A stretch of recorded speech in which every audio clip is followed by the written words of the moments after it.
presente en este tema que vamos a hablar ahora, que es los edificios de consumo casi cero, o el Nearly Zero Energy Building, como se les conoce por ahí. Vamos a hablar del estado de la cuestión. Esto es una cosa que viene desde la directiva del 2010 y que teóricamente pues tiene como objetivo para todos los países de la Unión Europea que a partir de del 2020 sea obligatorio para todo el mundo y que en 2018 pues ya hayan unos edificios públicos que den ejemplo. Vamos a ver eso en qué va, porque teóricamente todos estos remesones de la normativa y la actualización del código técnico y los documentos que hemos estado comentando pues van en esa línea. Entonces, la primera en la frente. Ojo, que lo que nos ha pasado ahora, el 2013, el día de Santa Cristina, el marzo 13, no le cojáis mucho cariño porque esto es transitorio. Son 3 pasos y España está siendo el primero de los 3. Va a haber un segundo remesón en 2015 y un tercer remesón en 2019. ¿Vale? Entonces, lo que hemos hecho ahora de actualizar datos y actualizar demandas y cambiar de objetivo hacia lo prestacional es el primero de esos 3 pasos. Esto es una ponencia del señor Luis Vega Catalán, del Ministerio de Fomento, que es uno de los impulsores y de los coordinadores del equipo técnico que desarrolla todos estos trabajos. Cuidado, ¿eh? Ya lo dijeron cuando en el 12 de septiembre del 2013 publicaron en el BOE el nuevo CTH, en el nuevo HE del Código Técnico. Constituye la primera fase de la aproximación hacia ese objetivo de conseguir los edificios de consumo casi nulo antes de las fechas citadas, que deberá continuarse a corto plazo con nuevas exigencias más estrictas. Por eso decía yo que la tablita esa de voluntaria del final, que yo decía que eso es como el becario que te presentan, pero que luego se queda y termina siendo el jefe, yo creo que esa tablita es una cosa que no se atrevieron a sacar ahora, pero que pronto iremos para allá. ¿Qué es el edificio de consumo casi nulo? Esta más de uno me la habrá oído explicar y perdonadme si me repito. Esto es para mí y le robo la idea a los arquitectos Tilman, que lo explican súper bien.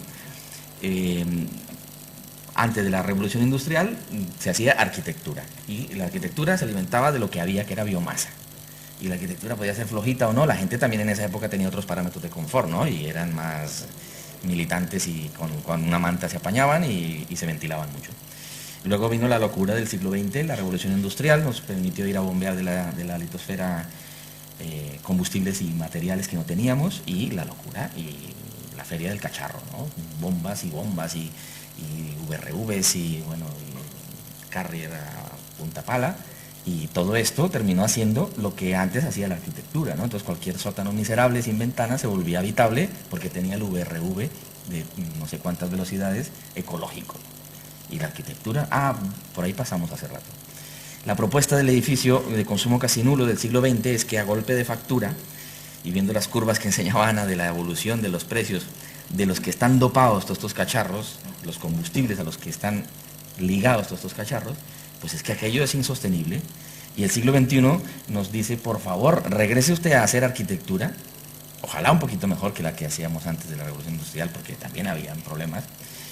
Arquitectura, apúntese al recurso gratuito, y de todos estos que ya conocemos, escojamos 2 o 3 muy buenos, que son 2 cacharros buenísimos. Ese es el edificio de consumo casi nulo. Un edificio que necesite poco porque vive mucho de esto, porque tiene mucha arquitectura y porque lo poco que necesita lo cubre con algo muy eficiente. Muy eficiente, acordaros que no es lo mismo eficacia que eficiencia, ¿no? Eficiencia es el ratio de cosas que consumo para una prestación determinada, para un servicio determinado. Entonces, máquinas muy eficientes, que consuman poco y entreguen mucho. La Comisión Europea en el 2008 empezó a sondear el tema y en el 2010 publicó esta definición que dice: el edificio de consumo, versión oficial, ¿no?, de consumo casi nulo, es un edificio con una eficiencia energética muy alta. Derivado de ello, pues necesita poca energía, una cantidad casi nula o muy baja, que debe estar cubierta en muy amplia medida por energía procedente de renovables, incluida energía renovable producida in situ o alrededor. Entonces es una definición que se soltó para que los países empezaran a trabajar en ella, porque aquí hay esto es absolutamente amplio, ¿no? Esto es vago, es una cosa muy somera. Aquí hay que despejar dudas como qué es casi nulo, ¿no? Si son 100, 1000, 1 millón, cuántos kilovatios, son kilocalorías, ¿de qué estamos hablando, ¿no? Cuando me dices que la cantidad casi nula se tiene que cubrir en muy amplia medida por renovables. ¿Qué es muy amplia medida? ¿El 90%, el 80%, el 60%, 50%? O energía in situ en el entorno. ¿Qué consideras entorno? Los del LEED norteamericano tienen materiales renovables, lo consideran 800 millas a la redonda. Y eso es divertidísimo, porque uno coge 800 millas a la redonda de Barcelona y va a parar a Dinamarca, una cosa así. Y eso es entorno cercano, ¿no? Pues hay que aclarar eso, hay que ponernos de acuerdo en esas cosas. Aquí en España, pues el trabajo es que los responsables de los ministerios han ido sondeando el tema, no hay una comisión trabajando permanentemente en ello, pero sí que está la gente del IDAE y la gente que ha estado actualizando la normativa, como la gente de Sevilla, de la ICIA y todo este grupo de trabajo de Servando Álvarez, que han empezado a trabajar en el tema. Y ellos ya advertían, pues esta es una ponencia del 2012, en donde decían, mira, venimos de un entorno de que la primera norma térmica del 79 tenía unas exigencias concretas, el 2006, con el Código Técnico del 2006 pasamos y, por ejemplo, la transmitancia media de un muro en Madrid pasó de 1,20 a 0,6, o sea, le pegaron un viaje importante, ¿no? Una calidad constructiva del doble. Y ellos anunciaban que dar cumplimiento a esa línea del edificio del consumo casi nulo, pues implicaba apretar mucho más esto. Y en este cambio de velocidad, pues aquí ya incorporaron el tema de la obligatoriedad mínima de las renovables para según qué usos, y que en este contexto pues eso habrá que ampliarlo mucho más. ¿Eso qué implica? Pues definir unos objetivos. Ellos decían, pues mira, si nosotros situáramos esta línea cronológica con respecto a la escala de la certificación energética, pues un edificio de esta época pues se sitúa en las clases F o G, lo mismo que nos sale cuando hacemos una certificación de un edificio existente con el C3X y esto, ¿no? Casi todos salen en Fs, ¿no? En Ds, en Gs. El edificio del Código Técnico se sitúa en C o D y teóricamente un edificio de consumo casi nulo debería estar en los niveles altos. Eso se supone que en un clima como el de Madrid pues son necesidades similares a 16 kilovatios hora metro cuadrado, que esto es primo hermano del Passive House, ¿no? Que mencionábamos antes. Refrigeración del 4,9, bueno, va rondando por ahí, nadie ha definido un valor en concreto, pero por aquí van los tiros. El aparato legislativo dice, oiga, yo tengo muchas dificultades porque yo tengo que legislar para todos, ¿no? Y entonces a un tío de Cádiz, pues por ejemplo, en el edificio existente, cuando apareció el Código Técnico, pues dio este salto, y cuando aparece el edificio de consumo casi nulo dará otro salto. Pero el de Burgos, aquí dio un pedazo salto y aquí hará un triple salto mortal. Entonces hay que definirle cuáles son las exigencias o cuáles son los parámetros asumibles para una realidad económica similar, en un contexto socioeconómico similar, y eso no es fácil. ¿Y qué pasa por Europa? Pues por Europa pues tenemos que hay gente que se mueve a distintas velocidades y hay gente que pues está fijando unos valores y unos objetivos, pues mira, aquí están sobre los 50, 2015 y van a sobre 25, estos son los mejores alumnos de la clase, que lo sepáis, los daneses. Los belgas, los alemanes están moviéndose, yo que sé, por aquí están la normativa del 2010 sobre 60 kilovatios hora metro cuadrado, etcétera, etcétera. Cada uno tiene sus velocidades, hay otros que no hablan de eso, sino hablan de unos valores de referencia, unos índices diferentes al kilovatio hora metro cuadrado, los porcentajes, bueno, cada uno va a sus velocidades. La Comisión Europea, cuando publicó la directiva, en un artículo específico decía que cada Estado miembro tiene que empezar por definir los indicadores, cómo lo va a medir, cómo lo va a expresar, si es en kilovatios hora metro cuadrado, por ejemplo, y les proponía que hicieran un juego de plazos, ¿no? De objetivos intermedios para mejorar 2015 más tardar, por ejemplo, un valor de referencia, para que no me pilles a 2020 el día anterior, ¿no? Y luego información sobre las políticas que va a ser alrededor del tema, no solo es exigir, sino qué ayudas financieras, qué estímulos, qué normativamente, qué otras cosas diferentes a una exigencia concreta de valores de cumplimiento normativo, ¿no? Bien, hay un informe que está publicado, entre otras, aquí en Construcción 21, pero en muchos sitios de la web, que es que se hizo a final del año 2012, sobre y cómo vamos. 2012 se consideraba que ya era un año de referencia para saber los Estados miembros en qué van de este tema. Y bueno, pues a finales del 2012, o sea, el 2013, el año pasado, solamente 9 Estados miembros, no busquéis ES porque no está aquí, ES no aparece, habían informado de los planes relativos a esto. Por lo que se respecta a la definición práctica, casi nulo, únicamente 5 de esos 9 se habían mojado y habían presentado una definición que incluyera un objetivo numérico concreto. y un porcentaje de renovables, aquello que decía de ampliamente, ya se mojaron y dijeron ampliamente cuánto es. Por tanto, pues el panorama de la Unión Europea de los 27 era con estas barritas que veis acá, y que no voy a entrar a hablar en detalle. 15 Estados miembros presentaron objetivos intermedios para el 2015. Tampoco busquéis aquí mucho, no hace falta, ya estamos cansados a estas horas.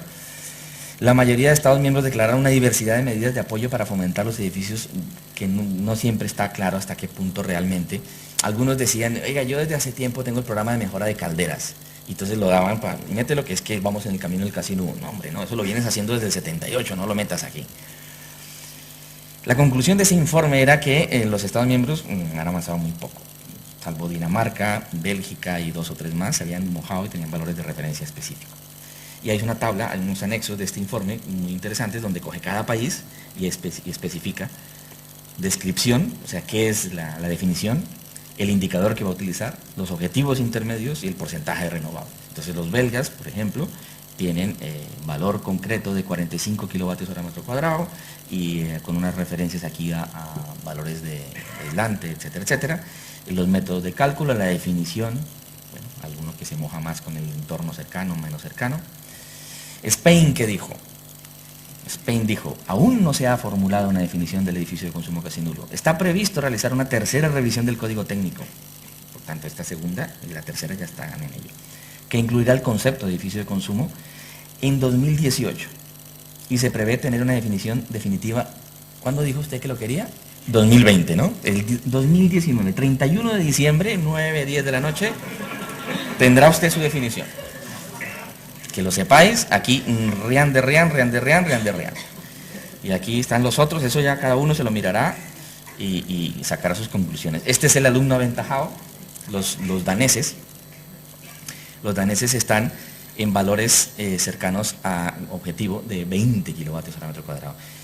Para lo que pensemos, un edificio residencial, por ejemplo, una referencia, las estadísticas del IDAE dicen que aproximadamente el 50% es calefacción, aproximadamente. O sea que el 50% de 20 son 10 kilovatios hora metro cuadrado, ¿no? Y esto es energía primaria, por tanto aquí hay que ver con qué lo estamos cubriendo, ¿no? Si es con electricidad, por ejemplo, aquí ellos tienen un factor de 1,8. En nuestro caso es de 2 y pico, 2,6, ¿no? Me parece. Y si es otro combustible, pues habrá que poner. Claro, esta gente juega en otros niveles y en otras categorías, ¿no? Esta es una de las últimas ponencias así en plan grupo abierto al público que hubo a final de 2012, a mediados de 2012, donde aparece, cómo no, Servando Álvarez, un tipo absolutamente simpático, de las personas que mejor y más saben de térmica edificatoria, padre del líder, del Kahlener, del H1, de 2006, 2012, de todo. Y un ser con unos chistes maravillosos en todas las conferencias. Yo le robo algunos, intento hacerlo, pero eso a él solo le sale muy bien. Y cada vez que hay una pregunta incómoda, responde con un chiste. Eso es un maestro para eso, es muy bueno. Y no se responden las preguntas. Pero bueno, de esa ponencia de él, advertía varias cosas. Ponía como referencia este documento, que también os lo recomiendo a vosotros, que es del BPA. Si no lo habéis leído, pues echarle una mirada, que define cómo hay que hacer una definición adecuada, ¿no? Este instituto ha estudiado un poquito el contexto y ha definido cuáles deberían ser las condiciones para la definición de un edificio de consumo casi nulo.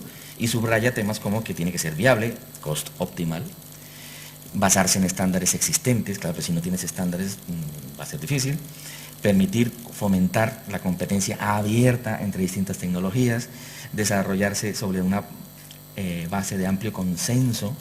Y bueno, entonces él lo pone aquí sobre la mesa, lo comenta con el ministerio, pero aquí realmente de todos estos temas el avance ha sido poquito, ¿no? La discusión de qué es in situ, ¿no? Hasta dónde consideramos in situ. La directiva no dice tampoco algo que no sea in situ, ¿no? No concreta exactamente la definición de alguien. Si me vas a valer que yo estoy con un edificio en calle Petrichol y allí no me pega el sol ni por asomo, y entonces me vas a valer que me compre un molino en Montseny y venga y demuestre que tengo la energía, pues, por ejemplo. Oiga, pues deberíamos ponernos de acuerdo, y de eso no hay todavía consenso.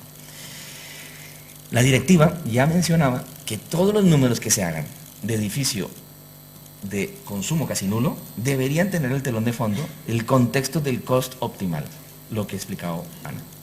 Es decir, la valoración de las mejoras, la repercusión de mejorar la calidad constructiva, tiene que hacerse en el contexto de análisis de todos los costes asociados a ello y referido a la energía que va a consumir el edificio a lo largo del periodo de tiempo que se corresponde.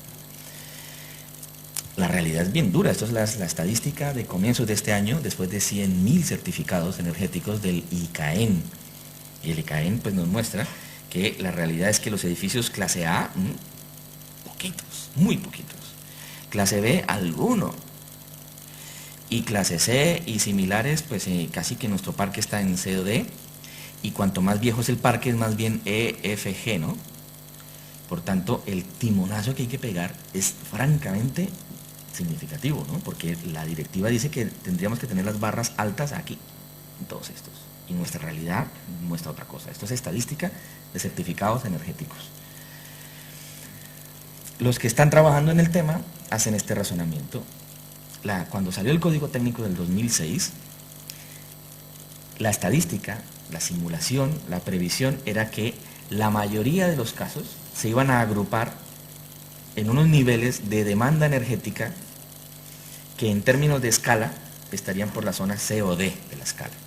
Y así estamos funcionando hasta el día de hoy, ¿no? Un edificio que cumple a rajatabla con el Código Técnico del 2006 era un clase D aproximadamente.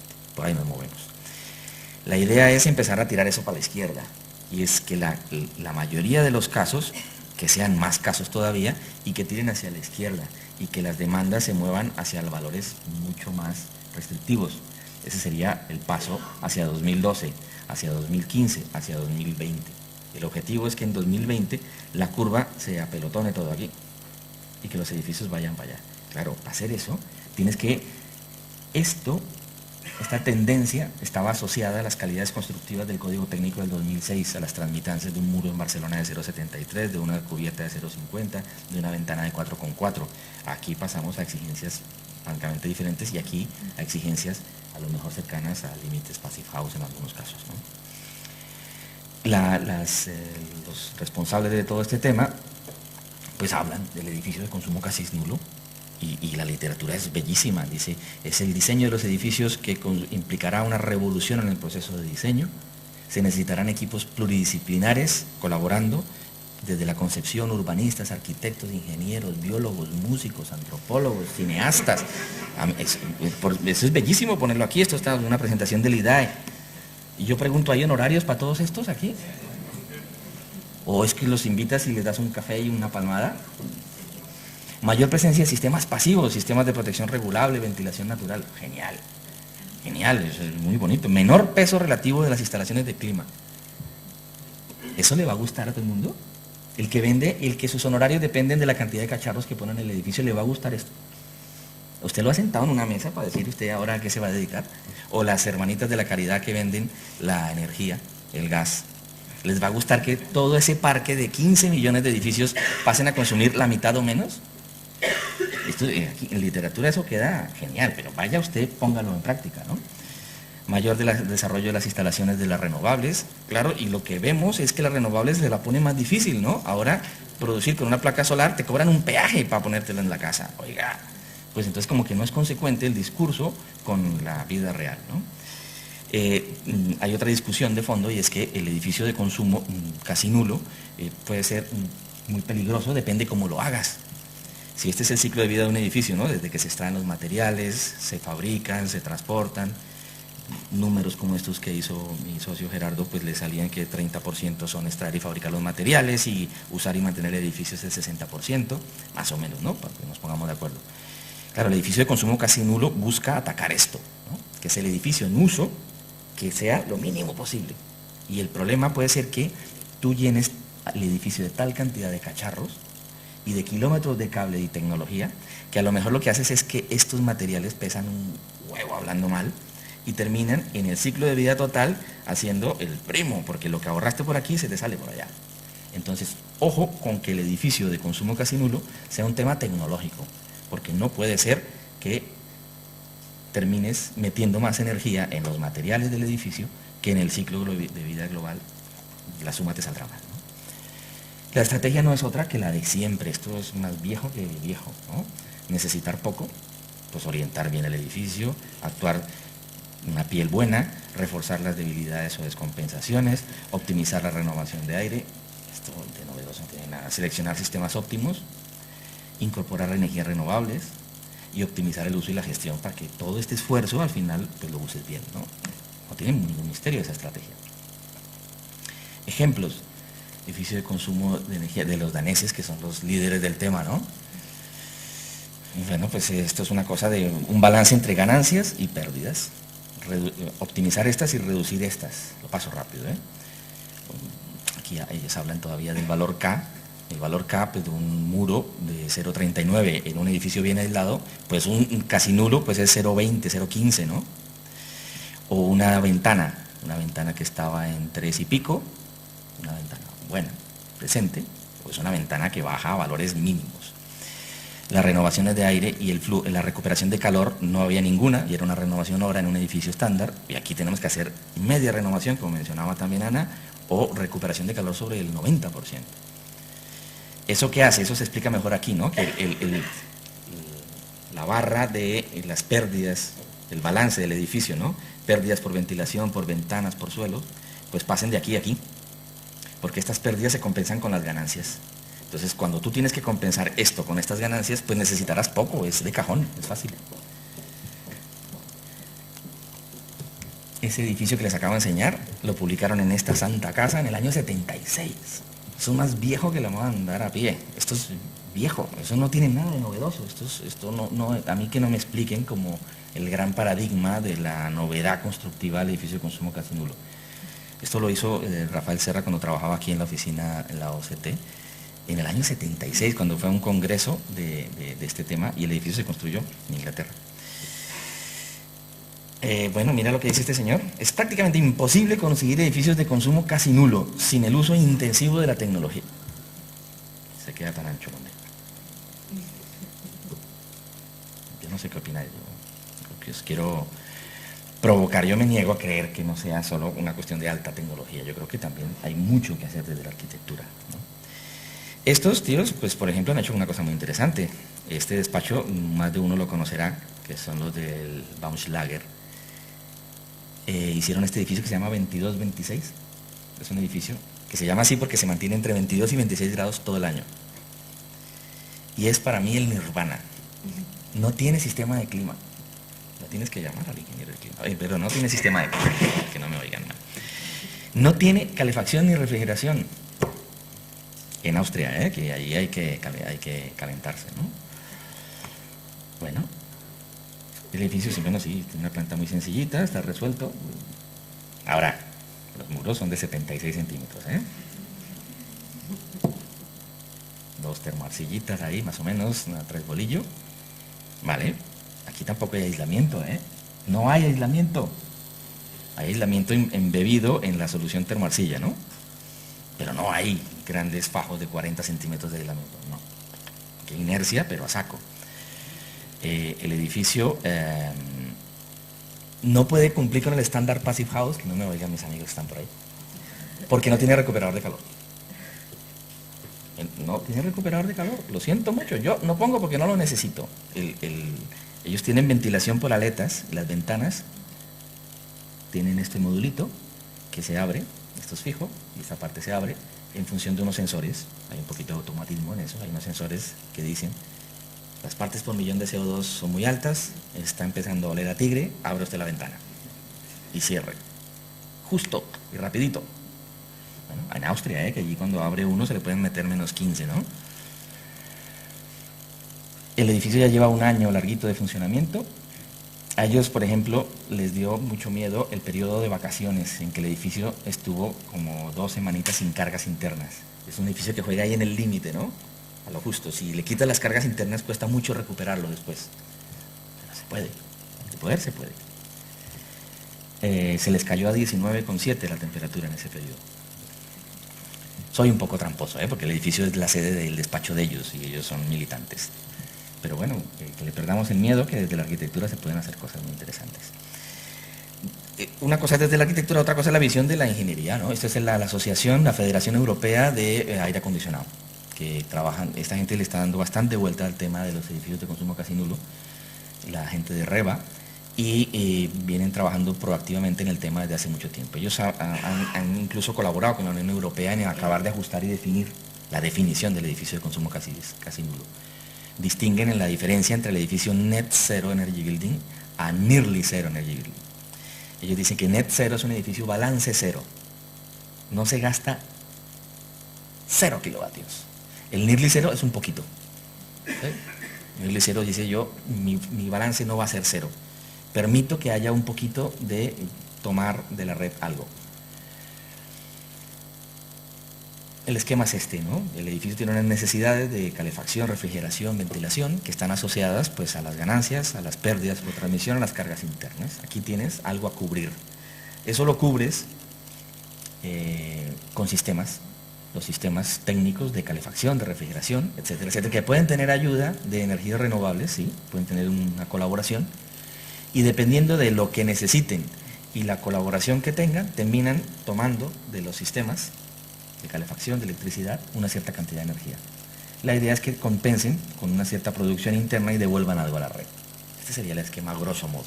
Aquí hay los números para el caso de un edificio de oficinas bueno. Un edificio de oficinas bueno, aquí están los usos energéticos. Entonces, por ejemplo, refrigeración, que es este trozo de azul y el clarito, porque hay una parte de refrigeración en las unidades de tratamiento de aire y otras en los sistemas propios de acondicionamiento. La calefacción es el rojo y el de al lado, pequeñitos, y esto es aplicaciones, ¿no? Aparataje, equipamiento, y esto es iluminación. Esto, grosso modo, da unas necesidades de 47,2 kilovatios hora por metro cuadrado y año. En un edificio bueno que se lo han currado. Eso, por ejemplo, la calefacción, si lo haces con una caldera de rendimiento 0,9, termina siendo 4,2. Este 3,8 se te vuelve 4,2. El cooling lo puedes hacer una parte con free cooling, que es tener una eficiencia como de 10, ¿no? Por cada unidad, solamente una décima parte realmente consume el ventiladorcito que trasvasa el aire, y la parte de la bomba de calor propiamente dicha, que con una eficiencia de 3,5, que puede ser bastante estándar, hace que los 7,9 los cubras con 2,3. La ventilación es directo, el consumo del ventilador, las aplicaciones, el mobiliario directo y la iluminación. Esos valores pasan directos, si los veis. El total de este edificio, con la ayuda de 15 kilovatios peak de instalación fotovoltaica, que eso vale una pasta, los que sepáis de fotovoltaica, eso vale una pasta, haría que yo utilice 6 en el edificio y venda a la red 9, en los países donde no multan a la gente por vender a la red, ¿no? Eso daría, en este edificio súper optimizado, con unos sistemas más o menos decentes, haría que consumiéramos para calefacción 4,2 y en electricidad 33,8. El balance total de esto es 66 kilovatios hora por metro cuadrado y año de energía primaria, 66 kilovatios, eso es bastante todavía. Acordaros que los daneses están sobre 20 y bueno, este es un edificio bastante normal. Entonces aquí toca empezar a elegir dónde vas a meterle el diente. Acabar de optimizar esto, complicadito, algo puedes hacer. Acabar de aportar más renovable, vale pasta, ¿no? Poner sistemas con mejores ratios, vale pasta. Y si además esto no me ayudan a que pueda revenderlo, pues me lo ponen muy difícil, francamente complicado. Pero estos números hay que hacerlos. Sobre todo hay que hacerlos antes, si hay autoridades por aquí en la sala, antes de poner en los pliegos, quiero un edificio de consumo casi nulo o quiero una Smart City. Oiga, cuando usted pida una Smart City, sea consciente de estos números, porque si no, es que todos vamos a decir mentiras. ¿Y para qué decimos mentiras? Digamos, verdades asumibles, ¿no? Probablemente una manera de hacer las cosas es la solidaridad, ¿no? No le pides a un solo edificio que sea autosuficiente, a lo mejor pídale que a él y sus vecinos entre todos hagan autosuficiencia. Puede ser que tú tengas más tejado para captar, puede ser que tú tengas más usos que aprovechar mi energía. Entre todos hacemos que el sitio sea mejor. Ahí podría aparecer el concepto ILLA, el concepto barrio, el concepto, ¿no?, ciudad. Si no, es francamente difícil lograr los objetivos del edificio de consumo casi nulo. Las barreras para implementar un NetZero, yo diría que en Cataluña, me atrevo a decirlo, a estas horas de la noche, cuando la gente ya está medio adormilada, yo lo puedo decir. El papel lo aguanta todo, poner en un pliego de condiciones que quiera un consumo casi nulo, eso es muy fácil ponerlo. Vaya usted a hacerlo cumplir. Hay que sumar muchos esfuerzos y no solo económicos. Aquí tiene que estar todo el mundo por la labor. El modelo de gestión de los sistemas energéticos, una discusión de fondo, individual o centralizado. Aquí sistemáticamente le gusta a la gente lo individual. Si por muchos fuera, hasta el ascensor sería individual en un edificio, ¿no? Pues eso es la vía opuesta a la eficiencia, opuesta. Pero muchos de los agentes públicos promueven el modelo individual o promueven el edificio todo eléctrico. Oiga, con el todo eléctrico no le van a salir estos números jamás. Ya sé que el todo eléctrico es muy interesante porque hago menos chunks, menos conductos y me sale más barato el edificio. Vale, pero estás jugando a otra cosa. Eso no es edificio de consumo casi nulo. La gestión del funcionamiento. Mire, yo estoy harto de ver pliegos de condiciones, pero oye, no voy a meter la pata, de escuelas donde piden que el aula esté orientada al norte, que porque la luz es buenísima. Oiga, y si uno le demuestra con números que orientarla hacia el sur, si pone un buen alero y una buena protección solar, el aula se calienta sola. No, es que la pongo al norte porque la protección solar hay que cambiar esas persianas y hay que poner motores y eso vale pasta. Oiga, es un problema de mala gestión y eso es una barrera para hacer un edificio bueno. Oiga, es que hacer un muro trombe, eso es muy costoso y eso hay que mantenerlo y se ensucia. Pues sí, hay que mantenerlo, hay que limpiar. Es que si no cambiamos de chip, pues nunca lo vamos a hacer. Y es muy difícil hacer aquí edificios que funcionen como robots, porque este es un clima complejo. Este es un clima en que hay que quitarse ropas, hay que ponerse, hay que mover, hay que abrir y hay que cerrar. Eso es parte de la gracia de nuestro clima mediterráneo. En ese contexto, hacer un edificio de consumo casi nulo es muy difícil. Hay que hacer cosas bastante diferentes para poderlo cubrir. Si alguien quiere ver ejemplos, en la web de esta gente de Reba hay algunos interesantes. Yo traje uno nomás, con esto ya acabó. Y este me gusta porque es el único que ya ha tenido post. O sea, se terminó, pero ya hay una lectura posterior. Arquitectónicamente, pues cada uno sacará sus conclusiones, no es ningún espectáculo, ni mucho menos. Estas son un poco sus características. Fijaros las transmitancias, ¿no? Fijaros las ventanitas que tiene, ¿no? 0,4 de factor solar, ventanas de 1,1, ¿no? Muros de 0,32, 0,22 en cubierta, oficinas. Probablemente allí no tienen el RITE y eso también da una gran juego. Ventilación mecánica con recuperación de calor. Seguro que no tiene el RITE porque ventilación nocturna y bueno, aprovechamiento del aire de energía primaria, ¿no? ¿Qué más? Bueno, esto le salen estos números al edificio en fase de diseño. La previsión era que el consumo de energía primaria es esta casilla que veis acá. En cooling 10,6, en refrigeración. En calefacción estaba por aquí abajo. ¿Dónde estaba? Heating 2. En ventilación 13,1. Unido a él, lo que cuesta mover el aire en un edificio o mover el agua, ¿no? Bombeos, iluminación, ascensores, equipamiento y producción de fotovoltaica.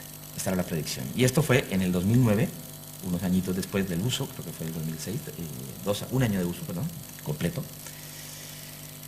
Esto se disparó, esto bajó, esto se mantuvo, esto se duplicó, pero es poquito, esto bajó un poquito, esto se mantuvo y esto fue lo que se disparó.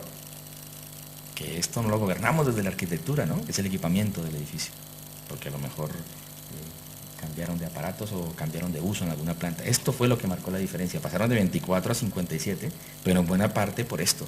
Los demás temas se mantuvieron bastante.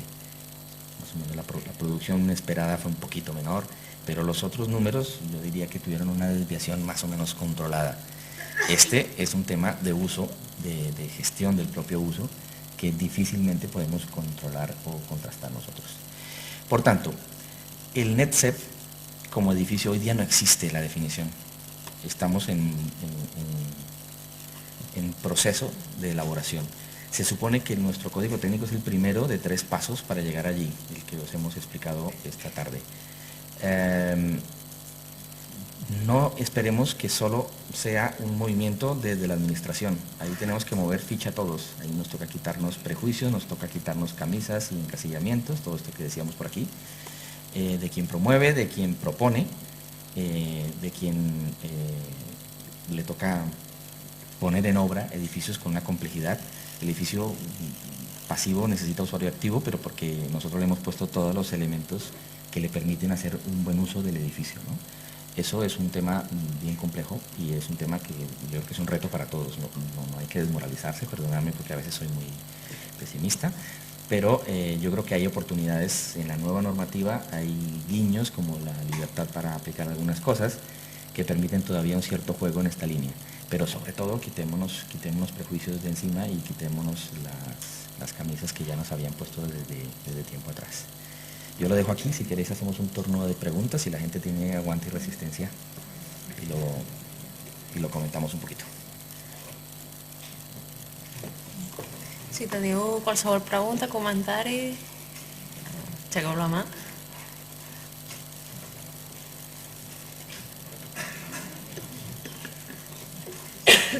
Bueno. A mira, punta. Allá hay uno. Digues. Sí.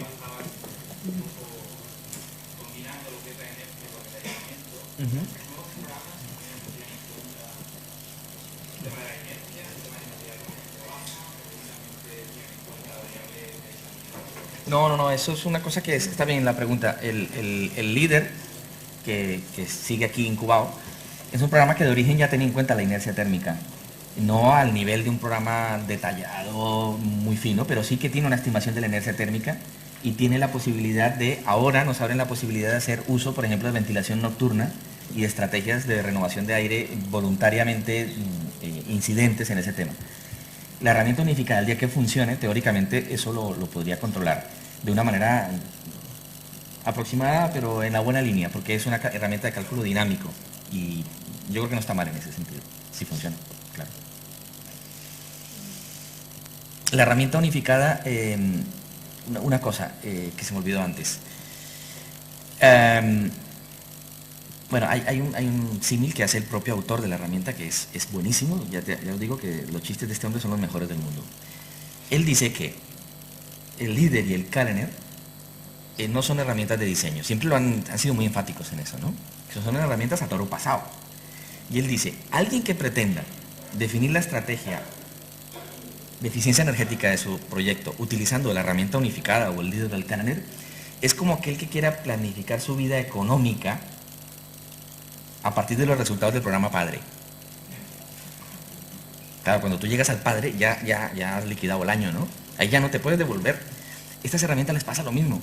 Por eso a mí, claro, el hecho de que me pongan ahora en los muros Trombe y eso, me los ponen para verificar, pero no para diseñarlos. Para diseñarlos necesitamos otras herramientas. Necesitamos seguramente mucho sentido común, ¿no? Necesitamos experiencia y práctica, ¿no? Eso es importante que lo tengamos presente. Y luego que la herramienta unificada ha tomado vicios de la herramienta C3, por ejemplo, que es muy mala, ya la conocéis, hay C3 y C3X, ¿no? C3X es el que todo el mundo usa, el C3 no lo usan por abandono. Porque entre otras, por ejemplo, guardar un archivo es un camino kafkiano, ¿no? Hay que guardar, pues eso mismo se lo han aplicado a la herramienta unificada. La gestión de los archivos lo han copiado de C3. O sea, si algo tenía para borrar ese programa era eso, pues eso se lo han copiado. Imaginaros. En fin, alguna más que había por aquí. Nuria. Sí, yo quería...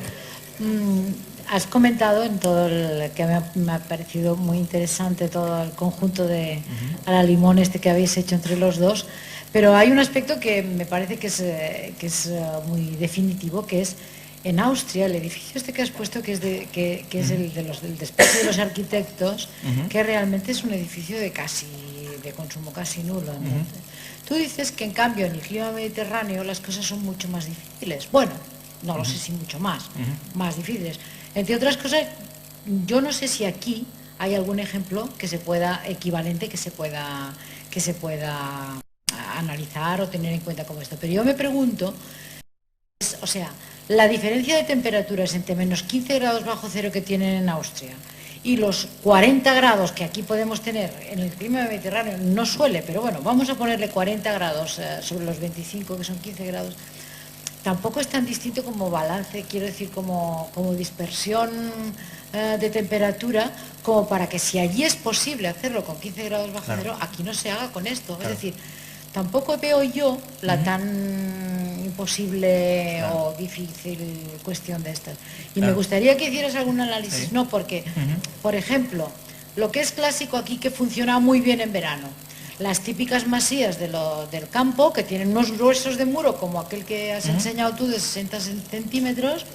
Sin embargo, allí lo que les fallaba es que en invierno hace un frío de narices porque no entraba el sol. Entonces digo yo, esto tampoco tiene que ser tan difícil. Totalmente de acuerdo. Mira, nosotros estamos haciendo ahora un ejercicio con un colega vuestro y mío, que es el Marcel Fontanillas, de una casita por aquí en el Garraf, para su padre. Una casa estupenda, con inercia y tal y cual, y con unos números que nos salen muy interesantes, muy interesantes. Resulta que no la podemos certificar Passive House porque no tiene recuperador de calor.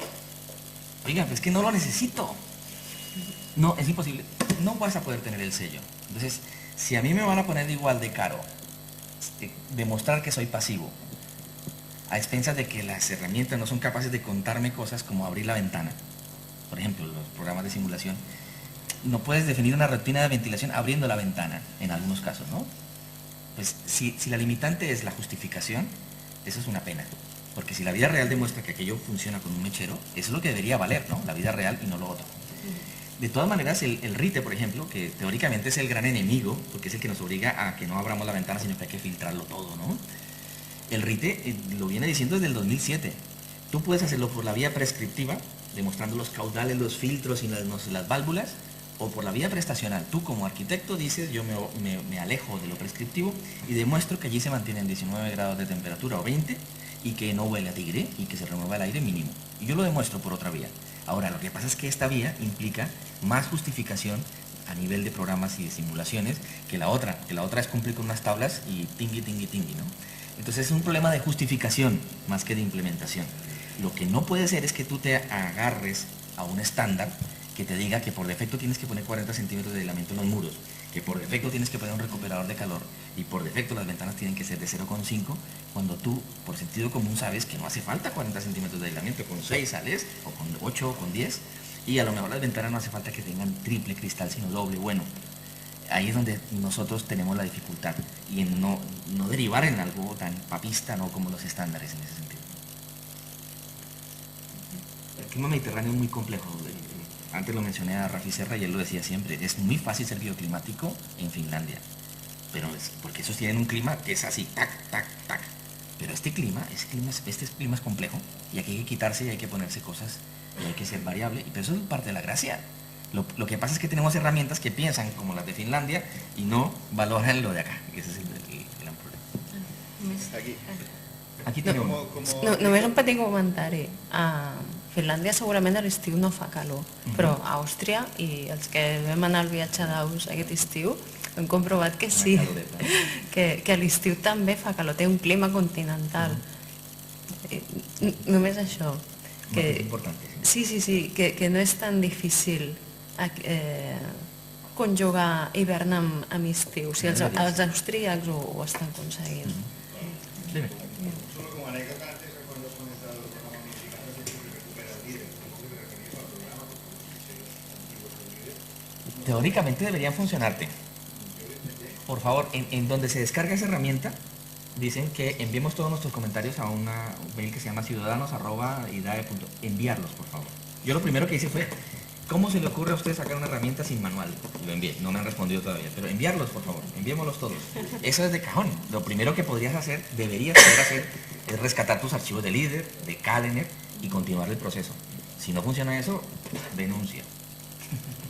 Y luego, otro de los problemas que podemos tener aquí en España es que aquí tampoco tenemos un clima tan agresivo. Hace frío y hace calor muy poquitos días. Entonces, el aspecto de que todos tenemos que ponernos, tanto los técnicos como los usuarios, como todos, es muy difícil de vender, sobre todo a los usuarios. Porque al fin y al cabo, a los meses, menudo problema está teniendo. Sí, bueno, eso tiene matices, pero sí. Sí, es verdad. El invierno, por ejemplo, a mí la discusión con los recuperadores de calor, ¿no? No en todas las zonas de España tienes tantas horas de trabajo del recuperador para amortizarlo. O sea, de Barcelona para abajo, ya me dirás tú, si trabaja un mes al año nada más recuperando calor, no vas a amortizar su inversión en 20 años. Entonces a lo mejor no me fuerces a poner eso, déjame hacerlo de otra manera. Por aquí había más. Sí, dime.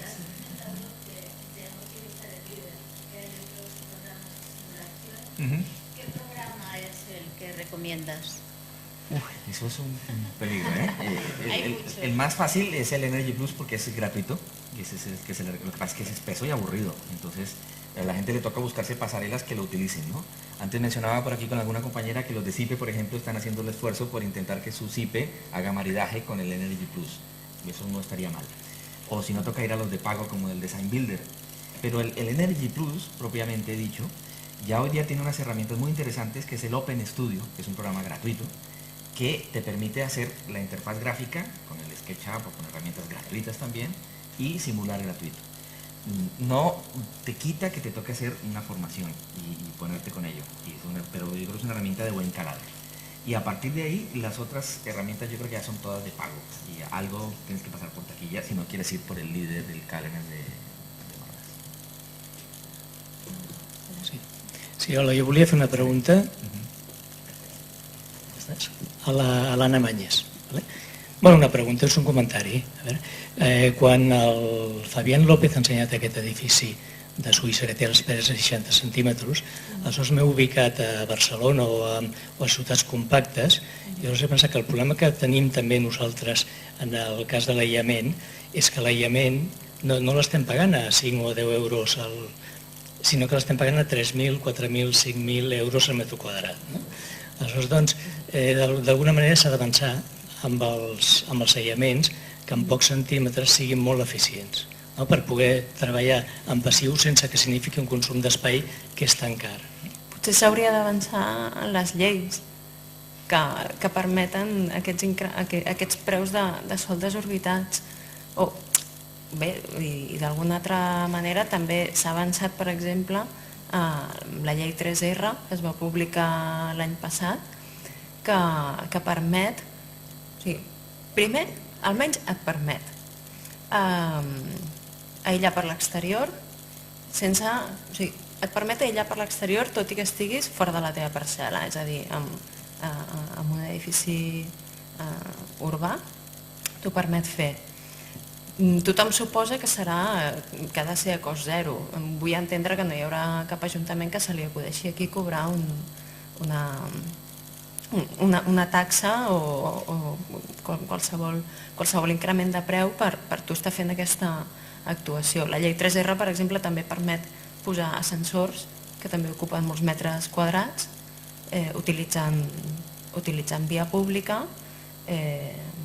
Bé, jo crec que més aviat és un tema d'això, de facilitar les coses a nivell social, legislatiu, no que ara que ens haguem d'inventar un material que potser produir-lo té un cost inassumible, tant econòmic com ambiental, només perquè les regles del joc funcionen d'aquesta manera que no crec que tingui sentit. Hay una cosa interesante, es que cuando tú miras el propio RITE, cuando dice la zona de confort de un edificio, normalmente cuentan más o menos unos 80 centímetros de las paredes, porque se considera que ahí donde estás haciendo la convección con los sistemas radiativos o con los sistemas por aire, que inhabilita una primera franja y un primer perímetro. Cuando tú apuestas por la inercia o apuestas como soluciones de esas de los muros que veíamos, en realidad le estás regalando al espacio, al edificio también esa zona como zona de confort. Pegado al muro es confortable, porque tienes una superficie radiante muy interesante. Eso es a la hora de negociar con quien tiene que sacrificar 10 centímetros de espacio, ¿no? Que no es fácil, y entiendo también el razonamiento que haces. Pero luego tú también hace tiempo que llega un momento que la curva de beneficio de un aislante se te aplana, ¿no? Sí, con lo cual a lo mejor tampoco estamos hablando de 12 centímetros de aislamiento en ciertas fachadas, quizá encubierta sí. Es que yo digo, o sea, estoy absolutamente de acuerdo que se dice que el aislante es barato, pero en Barcelona es carísimo el aislante, pero quizás sí que tendríamos que ir a buscar si son 6, si son 7 o si son 8. Y también yo creo que una cosa que es clave y es hacer un buen maridaje, ¿no? O sea, que el aislante no me invalide otras estrategias, ¿no? El aislante yo creo que es un buen compañero de viaje para reforzar algunas estrategias bioclimáticas o pasivas del edificio. El problema es que cuando tú le metes a un edificio una burrada de aislante, ya te invalida la acumulación, te invalida todo, porque el edificio ya es una caja aislada. Entonces yo creo que hay que encontrar la dosificación adecuada y en el sitio adecuado para que te siga siendo válido la captación, la acumulación, la ventilación natural, por ejemplo. La gràcia està ahí, no? Jo crec que també seria molt important, ara recordem que és el que nosaltres consideràvem normal quan aïllament fa 5 o 10 anys. Ara acabes de dir 6, 7, 8 centímetres, allò, algo normal. Fa 5 o 10 anys, 6, 7 o 8 centímetres era extraterrestre. Llavors, jo més que seguir amb aquest mecanisme d'aferrar-te a el que creus que s'acostuma a fer o el que és normal o estàndard, simular i simular. Els programes de simulació realment són prou bons com per tenir en compte la inèrcia tèrmica i el paper de l'aïllament i fer una combinació sàvia dels dos paràmetres i que guanyi el número més baix i ja està. Pero intentar no donar res per segur. Y después, yo creo que también hay un campo que no sé, lo desconozco mucho, pero hay los nuevos materiales estos digamos, que aportan inercia con poco volumen y poca masa, ¿no? Y aquí sí que ahora todo está molt fonamentat amb la inèrcia, però segons com evolucionen aquests materials serà la bomba, serà un canvi total de paradigmes. Hay oportunidades interesantes siempre que logremos encontrar también el punto de equilibrio y la complicidad, ¿no? Lo sabéis, ¿no? Los que nos movemos aquí por Barcelona, los 4 o 5 concursos que han salido recientemente de patronal, de IMSA, de diferentes entidades, y la gente no ve a los arquitectos con mucho miedo.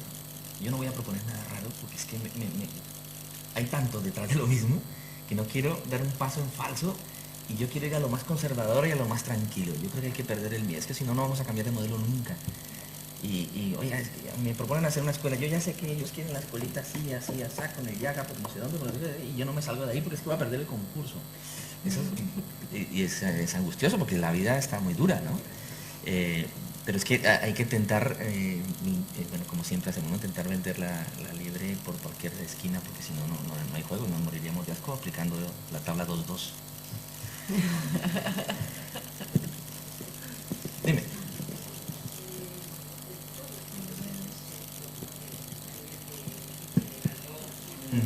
Con temas de eficiencia y tal, siempre me percato que en concursos, en obra, en estudio que se está realizando, siempre son elementos como muy livianos, muy ligeros, muy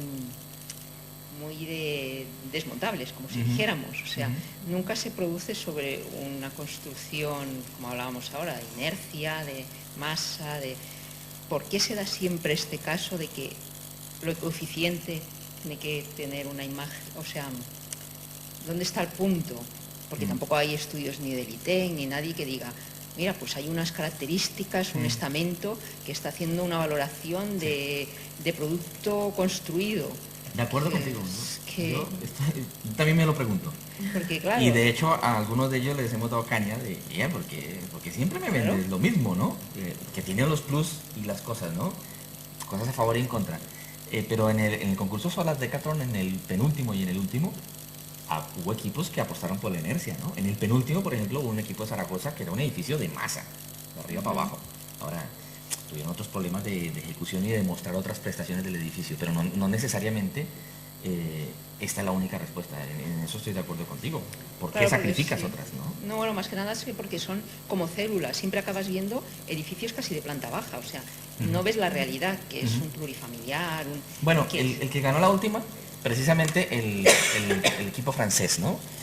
Precisamente uno de los plus era que proponía el prototipo, pero luego nos enseñaba la maqueta de eso, cómo iba a ser extrapolable en el bloque y en la ciudad. Y ese era muy interesante porque daba ese segundo paso, que no me haga solo prototipo, porque el prototipo no lo va a poder hacer sino 2 o 3 veces.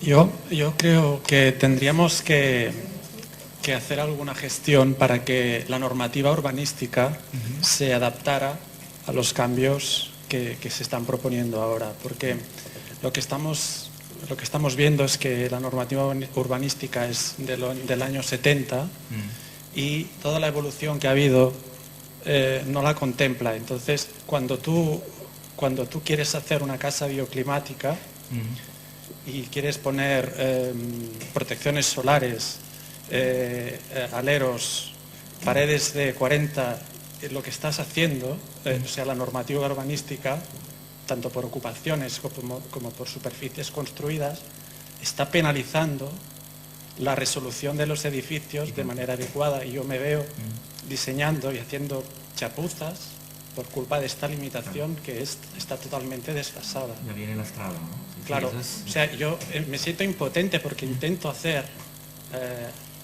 los aleros que necesita la casa y no puedo conseguirlo por culpa de una normativa que encima cuando voy a hablar con el técnico no entiende nada. Totalmente de acuerdo. Bueno, el Albercucci lo dice siempre, ¿no? Si la pregunta es la sostenibilidad, la respuesta no es el edificio. La respuesta viene desde el urbanismo. El edificio es una consecuencia de que me dejaste la parcela mal orientada y lastrada para no recibir el viento por donde toca. Claro, nosotros, los números gordos de este tema se juegan en el urbanismo y desafortunadamente las directivas no van a por el urbanismo, van a por el edificio. Vale, en el edificio se nos agotará, pero llega, por ejemplo, el concepto de casi nulo, cuando enseñaba la diapo de que tienes que buscar solidaridad en el conjunto, yo creo que es imposible ser casi nulo uno solito. Tienes que buscar desde el urbanismo ayudas y desde el conjunto ayudas, si no es imposible. Ahora yo me encuentro que hacer una casa bioclimática ahora me representa que el cliente va a perder 40 metros cuadrados de vivienda, porque los voy a dedicar a aislar bien, los voy a dedicar voy a consumir superficie pues haciendo aleros, porque no entiende nadie que un alero tiene que hacer 90 o lo que haga falta en función de la orientación. No puedo estar limitado a unas longitudes de alero que determina una norma que está totalmente obsoleta. Entonces yo creo que el colegio debería como mínimo poner esta inquietud en los ayuntamientos para que se actualicen las normativas urbanísticas, porque es que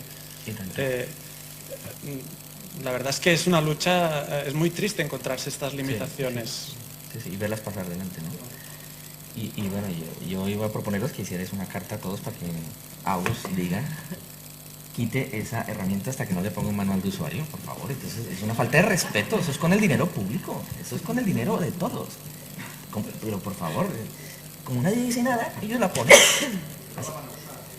Mira, el código, el líder salió en el 2006 y hasta el 2008 no apareció el manual.